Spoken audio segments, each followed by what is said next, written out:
Hi everyone.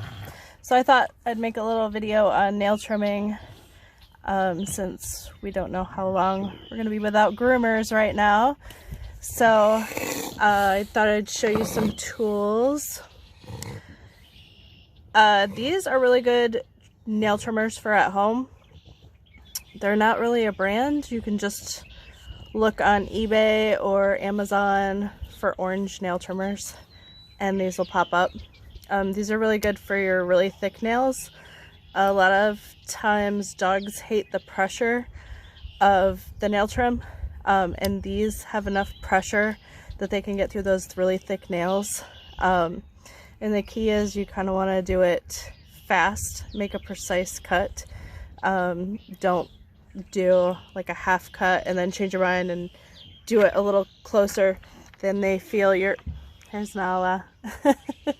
Then they feel your weakness and that's how they play you. That's how we can get the nail trims done when you guys can't, is because they feel their mom and dad's weaknesses and they play on them. So anyway, these orange nail trimmers on Amazon or eBay, or probably Chewy.com has them. They're probably everywhere. So these are really good nail trimmers. You're not going to see me use those because these are my favorites, and you can only get these at grooming trade shows. So you're going to see me use these.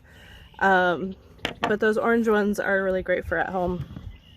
And I'm going to use a Dremel here too. And you can get these at hardware stores. And they're really great for at-home use for your dog. A lot of dogs hate the noise of this, so I would start slow. And it's not really going to take much off the nail, so you're only using this to finish. It's just like when you cut your nails and then you just file them down afterwards so they're not sharp. That's kind of the whole point of dremeling. So yeah, we're going to be using this too. And I will kind of try to show you on Nala here where to do a cut. So I unfortunately forgot my grooming book, which shows a really great picture of the nails. And excuse me, she's a farm dog, so she's got muddy paws, but I like her toes because her toenails are clear. So I will show you. It's pretty easy to see where the vein is on her nails since they're clear. You can see that the vein is right there on her nails. So we only want to take off that much. Stop it. That much. So we're not going to take off much. I take really good care of her nails because I do this for a living. So she's unlucky enough to get them done all the time. But if you're doing them on your own dog, what you want to look for, see if I can get this a tighter shot of this. Now if your dog's nails are clear, it's so much easier to see, but you can see a little better where I'm going to take off the nail. So on your own dogs, let me see if I can get her to lay down. Okay. So on your own dogs, you're looking for this part right here, the very bottom of the nail, and you're going to cut at an angle not any farther than right here on the nail. Get a little closer so you can see a little closer. So you're looking for the bottom part of the nail, and you don't want to cut any farther than right there, because you see right there is where the vein is. That's kind of the marker of where the vein is. So actually I think I can just draw on this nail a little bit, and we're going to mark right where we're going to cut. So you want to cut a little bit farther out than that. So right there is where the vein is, but you want to cut like a little bit right here. So That way you're not getting that vein. And what you want to see, so you see the pink in there, that's the vein. So you don't want to go any closer than that. And then you want to take your grinder, which is what's holding my phone up right now.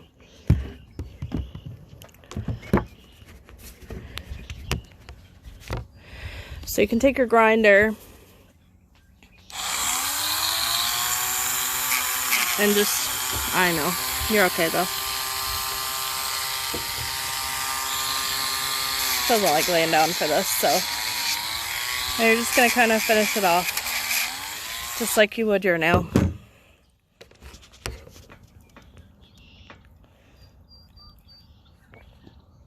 So that's kind of how you do a nail trim. Some things you'll want to have on hand is septic powder.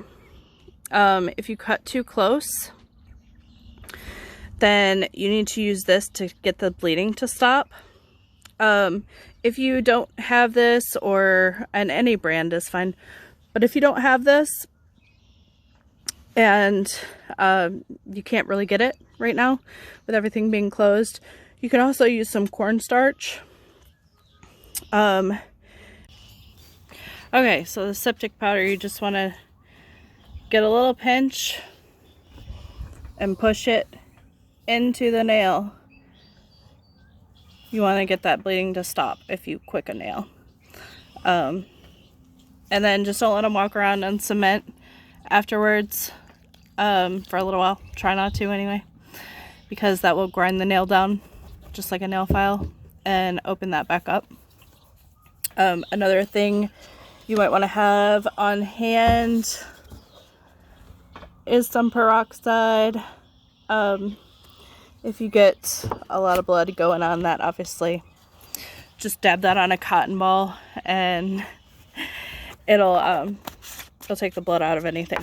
So that's kind of how I do a nail trim. I'll show you the best way to restrain them. Obviously we don't all have a grooming table, so I'll do my best to show you some ways to do it at home.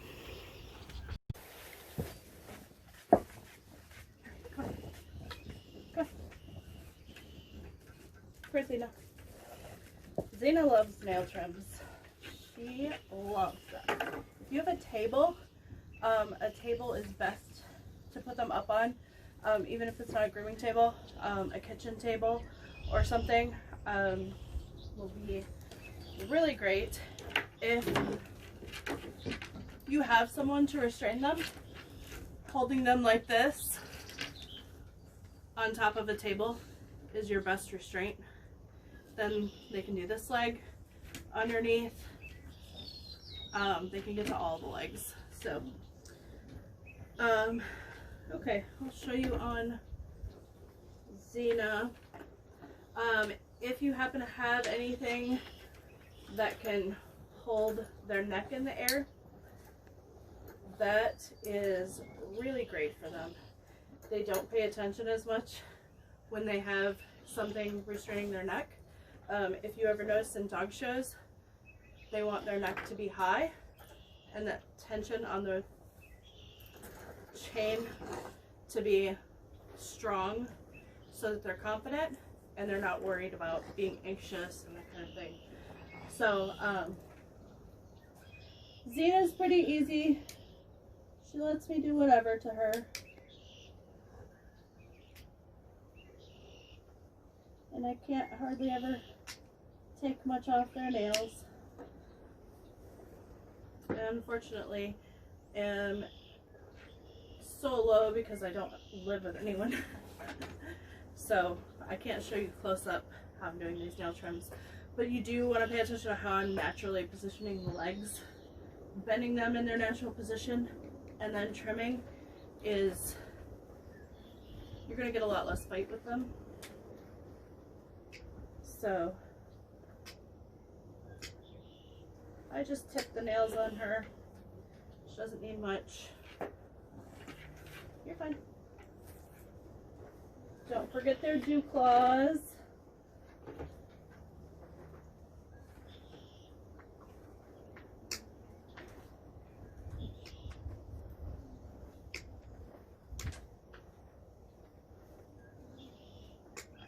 I trim mine so much that they don't hardly need it.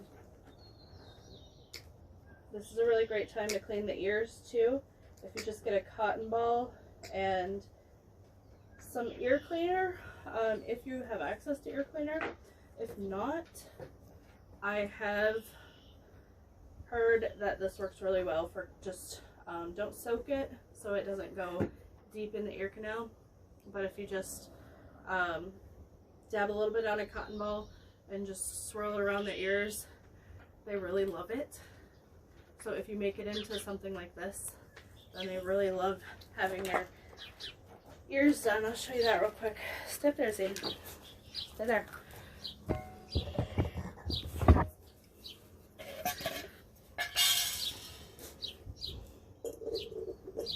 So I have access to regular ear cleaner. But whenever I trim nails, I do ears as well. And that's how I do it.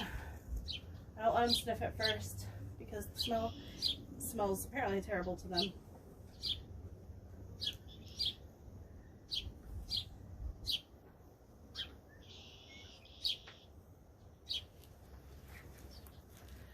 And that's it.